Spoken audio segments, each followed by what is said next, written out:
Es 1925 en París. Un empresario del metal llamado André Poisson se dispone a llamar al Ministerio de Correos y Telégrafos de Francia.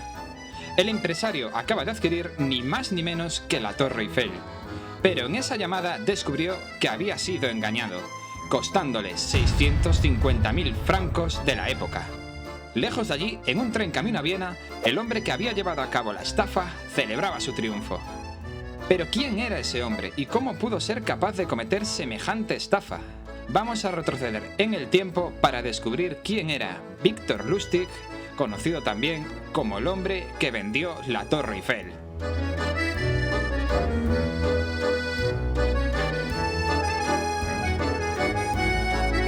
Es la época previa a la Primera Guerra Mundial en Europa, un periodo conocido como la Paz Armada, en la que varias potencias europeas se preparaban para la guerra que tarde o temprano iba a estallar. Victor Lustig nacía en esta época en la ciudad de Hostinec, en lo que hoy se conoce como República Checa. Su padre era el alcalde de la ciudad y deseaba que su hijo fuese diplomático, motivo por el cual le dio una gran educación mandándolo a colegios de Francia y Alemania, hecho que hizo que el joven Lustig aprendiese varios idiomas. Víctor ya apuntaba maneras de pequeño, dejando pequeños detalles de lo que se convertiría con el paso de los años, en un estafador. De adolescente se presentaba como Victor von Lustig, apellido que solía asociarse a la nobleza, y lo hizo con el propósito de no ser menos que sus compañeros de colegio, con los que aprendió a ser un hábil jugador de póker, apostando el dinero que le enviaba su padre. Víctor no era de dejar el destino en manos del azar, por lo que desarrolló una gran habilidad para hacer trampas y saber ejecutarlas. Solía dejar que sus rivales ganaran varias manos y luego, cuando estos estaban llenos de confianza, los desplumaba en una gran mano. Abandonó el colegio como conde von Lustig y el mundo estaba a punto de ver sus primeros pasos en el mundo del engaño, aunque escogió un lugar un tanto extraño para empezar: el mar. Lustig invirtió su dinero comprando billetes de primera clase en cruceros que recorrían las costas de Europa o en transatlánticos que iban a Nueva York.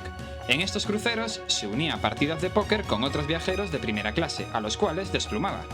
Fiel a su estilo, aprovechaba para ganarse la confianza de la gente de Europa y Estados Unidos burguesa, mientras viajaba con las ganancias que obtenía en el póker.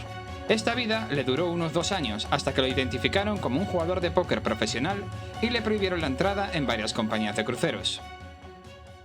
Pero esto no iba a parar a Victor Lustig, y por su cabeza pasaban varios planes que ejecutaría para seguir ganando dinero de maneras, digamos, poco éticas. Fue capaz de estafar a un banco de Kansas, en Estados Unidos, presentando bonos falsos como aval para que el banco le concediese un préstamo de $10.000. El banco lo acabaría descubriendo, pero Lustig negoció prometiendo el silencio acerca de la estafa y abandonar la ciudad de Kansas a cambio de no decir nada sobre la estafa para no perjudicar a la imagen del banco. Lustig abandonó Estados Unidos con destino a Francia, donde siguió innovando en sus estafas. Esta vez consiguió convencer a varios compradores para que adquiriesen una máquina que fabricaba dinero por $30.000. Como era de esperar, la máquina no imprimía dinero de verdad, sino que imprimía un papel de las dimensiones del billete cada 6 horas. Lustig puso varios billetes dentro de la máquina para engañar a los compradores y estos picaron el anzuelo. Víctor les enseñó el primer billete supuestamente imprimido por la máquina y se los llevó a comer para más tarde volver junto a la máquina y mostrarles que seguía imprimiendo billetes. Una vez compraron la máquina se dieron cuenta del engaño, pero para entonces Lustig ya había desaparecido. Víctor había fijado ya su siguiente estafa, y esta vez tendría unas proporciones mucho más grandes que las anteriores, teniendo como protagonista uno de los principales monumentos de la ciudad de París: la Torre Eiffel.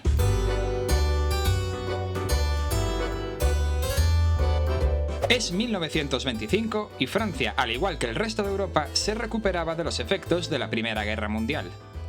Los medios franceses empezaron a publicar artículos sobre cómo el mantenimiento de la Torre Eiffel se estaba convirtiendo en un gasto muy elevado para la ciudad de París.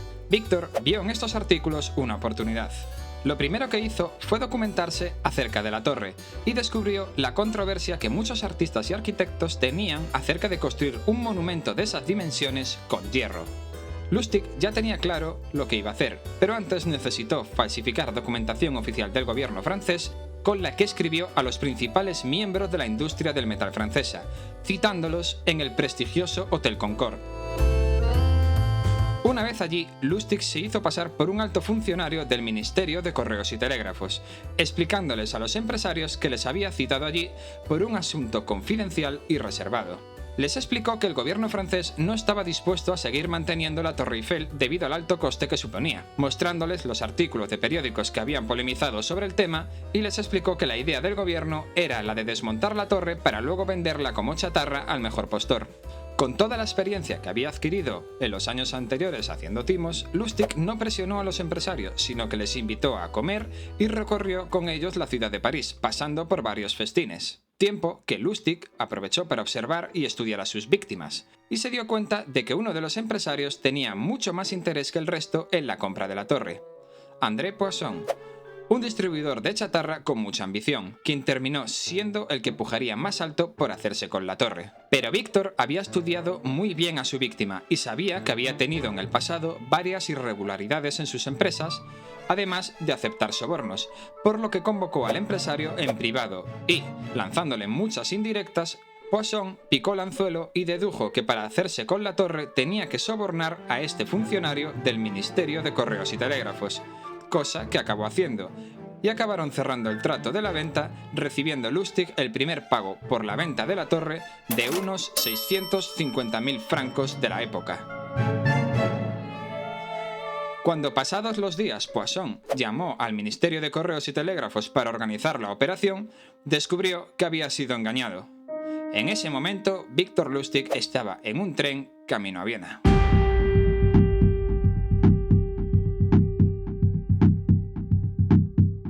Después de descubrir la estafa, André Poisson no presentó ninguna denuncia, ya que no quería convertirse en el hazmerreír del país.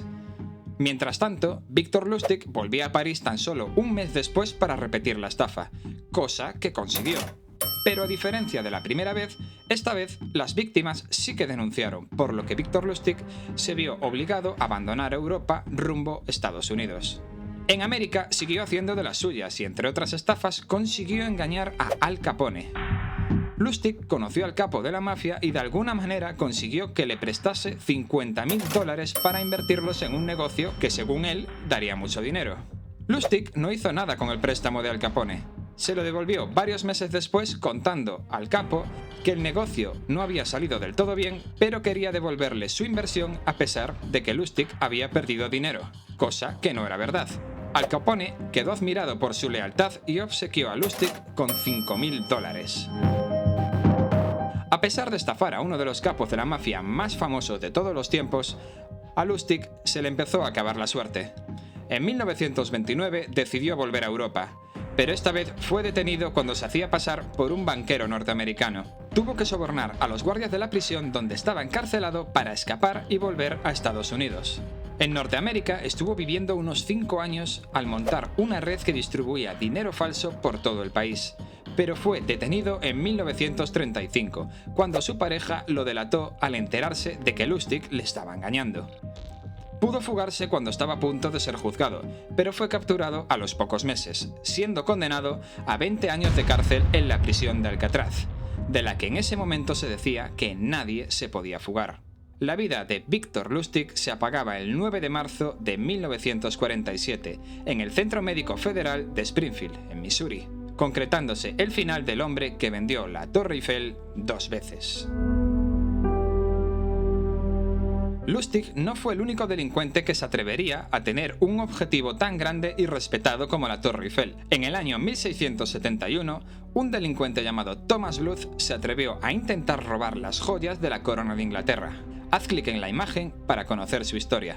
Si te gustó el vídeo, no olvides darle un buen like, y si te gusta el contenido que ofrecemos en el canal, considera darnos apoyo suscribiéndote.